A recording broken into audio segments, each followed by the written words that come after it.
If you guys have plan to visit Hong Kong, experience at ma-enjoy ang buong trip sa Hong Kong na naka-budget friendly, may isa-suggest ako sa inyo na place na malapit sa lahat kagaya ng train station, tourist spot at syempre mga activities. For as low as 2,500 pesos per day, ay pwedeng-pwede nyo nang ma-enjoy ang Hong Kong dahil dito sa pinag-stayan namin. Kung hindi kayo familiar sa Hong Kong guys, or first time nyo mag-travel sa Hong Kong dahil nakakuha kayo ng piso sale, this video is for you para makatulong sa inyong pagta-travel sa Hong Kong na pasok lang din sa budget.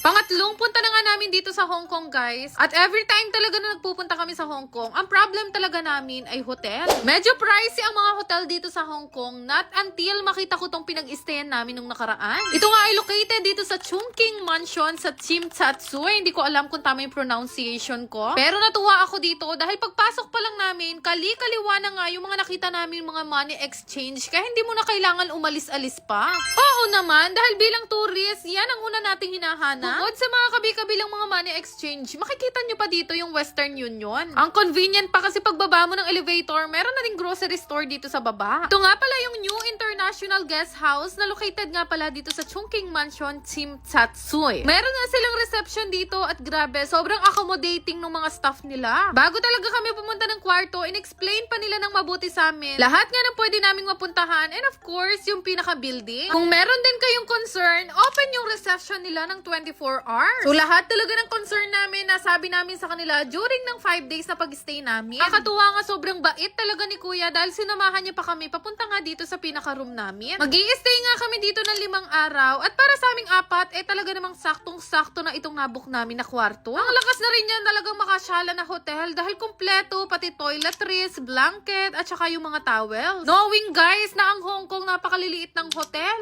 Dito sa nabook namin, para ka na rin talaga nag-check-in sa mamahaling hotel pero sa murang halaga lang. Nakakatuwa lang dahil walking distance din siya sa mga 7-Eleven at iba pang mga convenience store. Pre, yan ang una nating hahanapin, ang 7-Eleven. Kung tatanungin nyo naman, meron din silang libreng hot water dito at pwedeng-pwede rin kayo mag-init ng pagkain. At syempre, may libre din silang ref. O diba, hindi na kayo mamumroblema. At tanungin nyo naman ako pagdating sa mga train station, naku, walking distance lang. Siguro maglalakad lang kayo mga 2 minutes papunta ng train station. Kaya naman lahat ng gusto naming mapuntahan, kagaya nga nitong Mongkok o Ladies Market, sobrang bilis lang din namin mapuntahan. Alam nyo ba, yung isa sa pinakasikat na tourist spot dito sa Hong Kong na Avenue of Stars, walking distance lang din doon sa pinagstayan namin. Ang dami na naming napuntahan kaninang umaga, pero nakahabol pa kami sa Symphony of Lights dahil nga malapit lang siya sa amin. At syempre, ang sikat na sikat at talaga naman trademark ng Hong Kong, ang Hong Kong Disneyland. Aabutin lang siguro ng mga 15 to 20 minutes ang biyahe papunta dito gamit nga ang tren.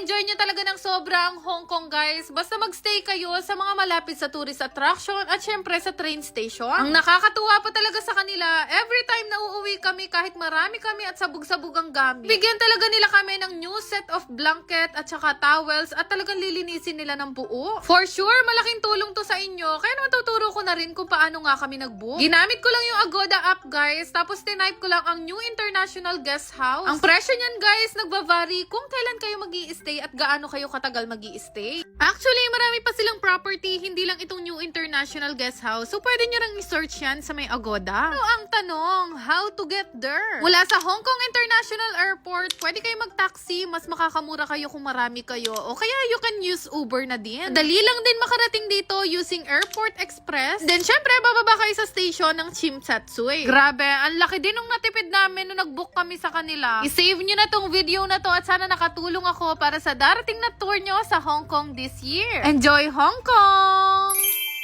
Yan lang naman! Salamat! Meron ako nilalaro na ang pangalan nga ay Diamond Game. Sa kahit hindi pa kayo naglalaro, basta mag-register kayo, may ayuda kayo sa akin. Sobrang daling maglaro dito at ganyan talaga kalaki yung inaabot. Kaya naman yung link andyan sa may comment section.